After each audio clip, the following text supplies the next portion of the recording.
10 dinar kedak tu harganya hanyalah sekitar RM1,500 20 tahun yang dulu. Maksud saya, harga emas sekitar RM35 per gram. Hari tu, 10 dinar tu berharga sekitar RM20,000. Mun tuan-puan simpan 1,500 dalam ASB, tabung haji ataupun KWSP selama 20 tahun. Agak-agak tuan-puan dapat si penambahan simpanan tuan-puan sebanyaknya. Apa yang kita boleh simpulkan dari pertambahan harga gold bar 10 dinar tu?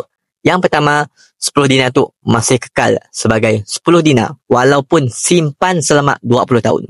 Tetapi, nilai 1,500 dah sama dengan 1,500 kini tu. Tuan-puan hanya mampu membeli 1 dinar aja. Ya pun dah cukup dah. Sebab 1 dinar hari tu nilainya sekitar RM2,000.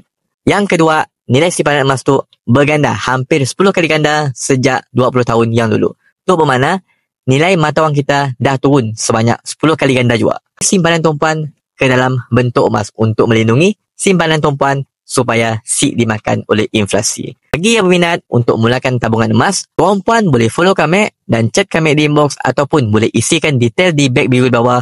InsyaAllah kami akan bantu tuan-puan sebaiknya.